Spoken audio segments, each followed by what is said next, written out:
Oke, selamat pagi. Hari ini kita akan membahas tentang cakra dan fungsi-fungsinya. Jadi, cakra itu suatu pengetahuan ya. Pengetahuan dalam arti bahwa kita harus mengalaminya sendiri. Tapi sebagai teori juga nggak apa-apa sih sebenarnya. Saya dulu mengenal cakra ketika baca-baca buku tentang prana saat itu. Jadi ada buku terbitan Gramedia atau apa gitu tentang prana. Itu dibahas tentang cakra. Lalu terpesona saya membaca buku itu saat itu ya, dengan segala yang dibahas tentang prana. Kalau sekarang tuh disebut prana healing. Nah, cuma saat itu anehnya kok saya tidak menemukan ini apa eh, kursusnya lah gitu. Jadi cuma sekedar baca-baca aja buku satu, buku dua. Jadi saya cuma baca buku dua atau buku tiga gitu. Kayaknya tentang basic prana dan itu deh apa eh, advance ya, advance prana. Lalu saat itu saya punya teman, dia salah satu praktisi juga sampai sekarang dan sudah cukup berhasil ya, sudah dibilang cukup berhasil. Penghasilan dia itu udah ya profesional lah disebutnya gitu. Nah jadi dia tidak berbicara tentang banyak teori, nggak berbicara tentang banyak teori, tapi dia memberikan satu bukti spesial bahwa dia adalah seorang yang sangat sangat ramah, menyenangkan. Jadi kira-kira seperti itu. Dan dia itu sering tersenyum. Itu yang membuat saya tuh agak aneh sih pertama sih. Karena seumur hidup saya baru lihat ada orang yang selalu tersenyum gitu. Lalu akhirnya dalam kekaguman itu akan pribadi seorang dia. Lalu saya tanya, Bapak apa belajar apa? Kok bisa kayak gini? Dan pasti kan kalau nggak belajar nggak mungkin kan. Maksudnya itu bukan suatu kemampuan alami yang dari atas, pasti ada prosesnya gitu. Kenapa seseorang bersikap sangat baik, sangat murah hati, sangat mudah tersenyum gitu. Nah, lalu akhirnya dia kasih tahu, saya belajar Reiki. Oh, Reiki. Nah, kebetulan Reiki itu lebih mudah diakses pada saat itu. Atau mungkin saya lebih berjodohnya sama Reiki kayaknya. Jadi setelah saya belajar Reiki, itu diajarin juga tentang prana, cuma oh ya benar-benar sebagai teori ya. Pengetahuan secara teori, bukan pengetahuan kita mendapatkan sendiri, mengerti sendiri gitu. Nah, lalu dari situ cakra dibuka tuh. Saya mengenal tentang tujuh cakra. Lalu cakranya dibuka perlahan, Reiki satu, ini dibuka mahkota, jantung, lalu eh, dua cakra minor di telapak tangan di tengah-tengah ini dibuka. Lalu Reiki 2, Reiki 3 itu Reiki 3 itu dibagi dua, 3A sama B. Reiki B itu Reiki Master, tapi tidak terbuka untuk semua. Reiki Master itu bukan berarti menjadi seorang Master Reiki, enggak. Dia punya hak, tapi hak eksklusif ya. Eksklusif karena pada intinya dia harus menjadi seorang pengabdi lah di Yayasan Reiki itu. Jadi 3A itu disebut Master Reiki juga, cuma buat pribadi, tidak bisa membuka orang lain gitu. Saat itu ya, saat itu saya juga malas juga cari tahunya gimana cara bukanya dan macam-macam gitu. Nah, lalu kemudian tujuh cakra utama dibuka, lalu apakah terasa pengaruhnya atau apa enggak? Enggak terasa ya kayak biasa aja gitu. Seperti sesuatu yang alami, enggak ada bedanya. Eh, saat itu ya, saat itu saya berpikir enggak ada bedanya sebelum dibuka dan sesudah dibuka tuh enggak ada bedanya, enggak ada bedanya. Maksudnya tidak terlalu signifikan lah perbedaan lebih pede, lebih apa itu ada. Tapi itu kan saya pikir Mungkin karena mindset, cakra gue udah dibuka gitu, atau kayak gitulah. Nah, lalu kemudian perkembangannya di retret tuh, habis itu saya ikut retret, itu udah mengenal hati lebih dalam, hati nurani. Lalu akhirnya saya pikir kembali ke teman saya ini, yang dari mana saya kenal Reiki dari dia gitu. Kok dia nggak lanjut di belajar Reiki ini gitu kan? Reiki itu ada tingkat dasar, menengah, dan tinggi kan. Kok dia nggak lanjut? Ternyata menurut dia, setelah dia mendalami sendiri dan mencapai kesadaran kosmos ya, mencari kesadaran kosmos itu, jadi cakra itu dari belakang dari cakra dasar di tulang ekor naik ke atas terus sampai cakra mahkota yang lepas itu, dia ngastral, dan dia mengetahui sendiri tentang banyak kebenaran gitu. Ya mungkin dalam bahasa sederhananya dia mengalami pencerahan kali ya, teman saya itu mengalami pencerahan tanpa melupakan seluruh seluruh hal yang pernah dia pelajari lah, intinya gitu. Jadi itu tetap menjadi dasar. Nah, dari situ dia mengetahui bahwa ternyata ada salah di Reiki itu. Ada salah. Menunjuknya ke ya dark force lah gitu. Dark force ya. Ini bukan sifat keilmuan tapi menunjuk pada entitas tapi dark. Nah, itu sampai situ ya. Sampai situ. Kalau sekarang saya punya pemahaman yang beda lagi. Lalu kemudian dari dia saya juga belajar. Untung karena kita kenal dekat ya. Jadi pengetahuan itu mengalir sederhana dan alami, tidak ada unsur uang di dalamnya, tidak ada yang diperjualbelikan dan lain-lain gitu. Lalu dari situ saya belajar, belajar karena kan teman saya ini menerjemahkannya lewat bahasa sehari-hari, jadi saya tahu. Di situ saya tahu tentang terawang, tentang melihat, tentang aura, bagaimana memperkuat cakra aura dan lain-lain.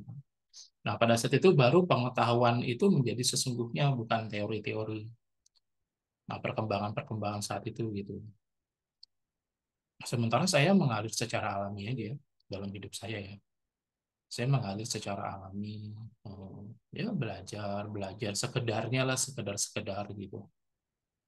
Sampai pada suatu saat tuh saya, ya itu tadi, eh, menyadari bahwa ada sesuatu yang besar dalam diri kita gitu.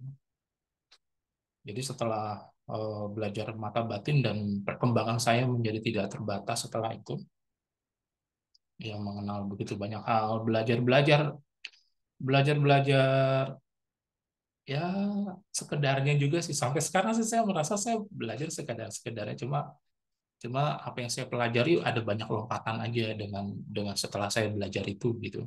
Itu aja sih yang luar biasa. Jadi belajar sekedarnya tapi mendapatkan yang tidak sekedarnya gitu. Sampai sekarang gitu. Sampai sekarang gitu. Eh, Lalu akhirnya dari situ saya tahu bahwa kenapa dibuat rumusan tentang cakra itu. Ya pertama-tama sih berkaitan dengan ini kayak gini, kayak kayak saya telah bisa naik motor gitu ya. Lalu saya mengenal seluk-beluk motor. Lalu eh, ada orang yang berminat naik motor. Itu saya bisa ngajarin seluk-beluknya. Jadi lebih daripada hanya naik motor doang kayak gitu. Oh, ada bagian-bagian mesin, ada ini yang harus dijaga, ini yang harus di maintenance, ini yang harus diperhatikan, harus diganti, harus ini. Jadi kayak gitulah. Jadi dengan apa yang saya pahami sekarang tuh, pertunjukan kosmos itu adalah memang perjalanan yang harus kita lalui. Jadi eh, tentu saja dengan mata terpejam ya, mata terpejam itu, lalu berusaha untuk nembus, bukan berusaha lah, maksudnya melihat kegelapan gitu pada saat mata terpejam, lalu selama beberapa waktu gitu. Tentu tentu tentu juga dengan bantuan banyak keilmuan ya, atau banyak pemahaman yang kita pahami gitu. Itu memang seperti sebuah perjalanan sih. Seperti sebuah perjalanan. perjalanan yang nggak cuma gelap doang gitu kan. Kalau kita menutup mata kan kita hanya melihat kegelapan. Ini enggak, bukan gelap, ternyata dalam kegelapan itu ada pemandangan lain gitu. Jadi kegelapan itu seperti tembok yang kalau kita telusuri terus nanti kita akan melihat banyak hal. Nah, karena juga ada banyak masukan pengetahuan ya, pengetahuan secara teori tentang meditasi dan alamnya itu, ya akhirnya itu sedikit banyak pengaruh. Jadi ternyata kalau dibilang pengetahuan adalah racun, itu ada benernya juga tuh, saya setuju gitu, karena pengetahuan itu mendistorsi kita gitu. Kayak misalnya pengetahuan tentang perempuan, perempuan adalah Venus, berkaitan dengan ini dengan itu gitu. Di satu sisi mungkin bisa dijadikan patokan, di sisi lain banyak banget hal yang nggak bisa dijadikan patokan karena ya karena wanita adalah wanita. Itu gitu. Lalu itu seperti menelusur menelusur tubuh kita sendiri, tubuh kita ya. Jadi dalam lapisan-lapisan yang gelap itu ada dunia dunia baru, jadi kayak kesibak-kesibak gitu. Nah lalu akhirnya ketika sampai di cakra itu memang suatu apa ya? Kadang dilambangkan sebagai gunung sih. Gunung tuh gini maksudnya. Ada 7 gunung utama di Indonesia. 7 gunung utama ini disakralkan. Kenapa? Karena 7 gunung utama ini berkaitan dengan inti bumi Indonesia. Inti bumi Indonesia itu yang menghubungkan dari Pulau Sumatera sampai Pulau Irian. Jadi di tubuh kita juga begitu. Dalam semesta kecil, kalau dalam bahasa Kejawen ya, dalam semesta kecil tubuh kita yang kita hayati dengan memejamkan mata dan melihat di balik kegelapan itu, ada dunia. Ada dunia yang boleh dibilang itu jauh lebih luas daripada apapun yang bisa kita lihat di ketika kita membuka mata ya. Nah, itu eh, kalau di kejawen itu disebut jagat kecil. Jagat kecil. Jadi ada jagat kecil, jagat besar. Nah, jagat kecil adalah bayangan dari jagat besar. Atau nanti dalam pemahaman selanjutnya adalah jagat kecil adalah jagat besar. Dunia kecil, jagat dunia. Dunia kecil itu. Jadi dia adalah refleksi atau pantulan dari dunia besar. Dunia yang besar ini ya alam semesta. Bukan hanya bumi, bukan hanya bumi, tapi alam semesta. Nah, itu kayak gitu. Nah, eh, jadi kembali ke gunung-gunung itu memang ada beberapa pusat-pusat energi lah. Secara perorangan ya, saya misalnya pusat-pusat energi. Ini cuma penentuan aja sih sebenarnya. Dalam kenyataannya tuh nggak di sini. Kadang-kadang dia turun, kadang-kadang naik kayak gitu. Nah, kenapa turun, kenapa naik itu tergantung kesadarannya. Kalau kesadarannya bagus, setidaknya dia akan ada pada tempatnya gitu. Tempatnya. Jadi di sini asna tuh di sini dan nggak turun. Kalau turun itu kacau. Kacau dalam arti kita melihat eh, dan memahami dunia dari sudut yang negatif. Jadi makanya kalau misalnya ada orang yang memahami kehidupan ini dan hanya melihat negatif, berpikir negatif, bertindak negatif dan apapun negatif itu, dia bisa dipastikan kesadarannya turun. Karena kalau dia kesadarannya naik, dia akan mampu melihat cinta kasih Tuhan tuh dimanapun. Nah, itu contoh sederhananya kayak gitu sih. Lalu dari masing-masing cakra itu memang ada peran. Walaupun ya kembali secara teori ya, karena kalau kita memahami secara pengalaman tuh, wah itu terlalu psychedelic, terlalu ya ya dunia dengan begitu banyak warna itu tuh membuat kita ya terbias dengan warna itu, terbias dengan warna. Itu dunia jagat jagat cilik jagat besar itu kayak gitu sebenarnya ya. Sebenarnya di balik seluruh hal yang sebenarnya kita lihat flat ya, misalnya daun itu cuma berwarna hijau, lalu batang pohon itu cuma ya bentuk-bentuk shape-shape keras kayak gitu. Langit itu putih, biru, di balik semua itu sebenarnya ada banyak warna lain yang tertutup atau eh, ya tertutup.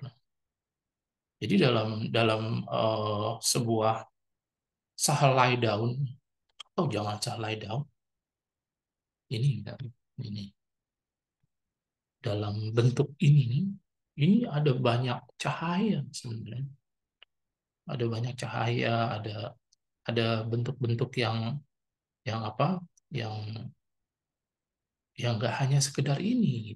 Nah itu kayak gitu. Jadi eh, cakra itu juga bisa diumpamakan sebuah bintang, bintang besar di dalam tubuh ya, bintang. Atau lebih dari itu sih sebenarnya. Atau satu tata, tata apa? Tata galaksi sendiri. Jadi sampai kayak gitunya tuh saking saking luar biasanya gitu. Jadi memang pemahaman antara dunia luar dan dunia dalam itu beda banget sih. Itu beda banget. Makanya kita harus sampai pada titik netralnya. Kalau sampai titik netralnya kita bisa menggunakan seluruh seluruh tubuh kita ini dengan fungsi yang sangat baik gitu. Ini seperti membeli mobil. Ini mobil ini diibaratkan tubuh ya. Membeli mobil tapi kita mengetahui seluruh fungsi, seluruh manfaat, seluruh fasilitas, seluruh kekuatan mobil itu, seluruh daya lebih dan daya kurangnya gitu. Oh, itu kalau udah bisa begitu udah enak banget. Kita udah gitu kita menjadi seorang driver yang mumpuni. Itu sangat bagus itu. Nah, itu juga pemahaman akan semuanya. Jadi sekali lagi teori-teori tentang cakra dan fungsinya itu hanya awal untuk membantu kita mengenal tentang ya secara umum. Jadi contohnya begini, apakah kita bisa menarik energi dari sini? Bisa, dari sini juga bisa. Dari sini aja bisa. Dari sini nih ya tangan tangan itu bisa. Nah, jadi sebenarnya fungsinya menjadi lebih general karena bisa difungsikan dalam apapun, dalam apapun. Tapi memang kalau berdasar niat ya, contohnya gini, aku ingin aku niatkan untuk memahami hatimu misalnya gitu. Memang yang bergerak itu cakra jantung memang. Jadi makanya kita perlu satu apa afirmasi itu seperti voice command. Voice command itu perintah. Misalnya kayak Google tunjukkan saya peta ini gitu. Nah, afirmasi itu kayak gitu. Lalu bersama afirmasi yang kita ucapkan dengan afirmasi yang tepat, kita akan dibawa pada satu kenyataan. Kenyataan itu maksudnya ya kayak gini memang yang terjadi gitu. Itu sesuai dengan afirmasi kita. Jadi makanya baik dengan afirmasi yang baik, memiliki afirmasi yang baik. Lalu syaratnya apa? Syaratnya adalah wadah yang besar. Jadi ketika saya dibuka cakra mahkotanya kan wadah saya terbuka, wadah energi ya. Wadah itu tempat ini misalnya kepala saya nih. Dia mulai terbuka, dia mulai terbuka, dia mulai terbuka. Nah, semakin wadah kita besar, maka afirmasi kita menjadi ampuh. Ketika afirmasi kita ampuh, kita nggak gampang tuh untuk mendoakan seseorang. Karena apa? Karena kita akan melanggar garis-garis takdirnya. Ya doakan aja, kalaupun harus berdoa, doakan aja. Kalau sudah ngerti ya, kalau sudah ngerti itu doakan aja bahwa yang terbaik menurut Tuhan terjadi pada orang ini. Itu yang menurut saya rumusan doa yang sering saya pakai. Kecuali buat blessing. Kalau blessing dengan rumusannya Buddha itu memang unik memang. Semakin memberi, semakin mendapat. Itu agak aneh sih. Jadi blessing semoga semua makhluk bahagia itu blessing benar. Maksudnya saya menyadari bahwa ada yang keluar dari tubuh saya, dari tangan saya gitu. Dan bersama dengan keluarnya itu ada yang masuk. Ada yang masuk walau yang masuk itu tidak disadari tapi energi saya terregenerasi dengan baik dan semakin banyak mendoakan orang semakin baik. cuma tanpa melanggar garis takdirnya ya. Maksud saya ketika ketika Buddha itu kan bagus banget membuat rumusan eh, semoga semua makhluk bahagia. Dia tidak menunjuk kepada siapa itu. Dia tidak menunjuk. Dan karena tidak menunjuk pada siapa, jadi takdir pada orang itu tidak terganggu, tidak terganggu. Ini sebenarnya gray uh, wilayah abu-abu bagi orang yang merasa ngerti. Kalau orang ngerti, makanya dia dia nggak gampang mendoakan orang, nggak gampang. Jadi seperti ngarap berkah lah gitu, ngarap berkah pada seseorang yang mumpuni ya. Itu kayak gitu. Jadi ucapan-ucapan mendoakan misalnya ulang tahun ya. Ini menurut saya sih, menurut saya aja. Ucapan ulang tahun yang sangat menghebohkan itu. Semoga ini umur panjang. Untungnya sih saya melihat bahwa orang ini tidak tidak apa tidak ya tidak tidak bukan praktisi lah, dan sedikit banyak sebenarnya itu itu memang jadi kenyataan memang sedikit banyak, jadi tidak tergantung pada powernya juga sih, tapi kalau menurut saya kalau bicara tentang baik dan lebih baik ya itu semoga yang terbaik menurut Tuhan terjadi pada kamu, karena kan Tuhan itu dia punya kebijaksanaan yang lebih tinggi lagi daripada kita gitu. Sometimes banyak terjadi yang juga tidak dialami ya. Ketika kita mendoakan seseorang, kita memberikan energi kita dan energinya tuh nggak keisi lagi. Wah itu bahaya itu. Apalagi kita kita memilih, makanya memilih pemimpin yang salah, memilih pemimpin yang tidak amanah tuh itu membuat membuat kacau itu. Makanya kita harus perhatikan siapa yang kita pimpin. Ini kalau bicara lebih jauh ya. Dan seorang penjahat pun minta doa sama orang tuanya.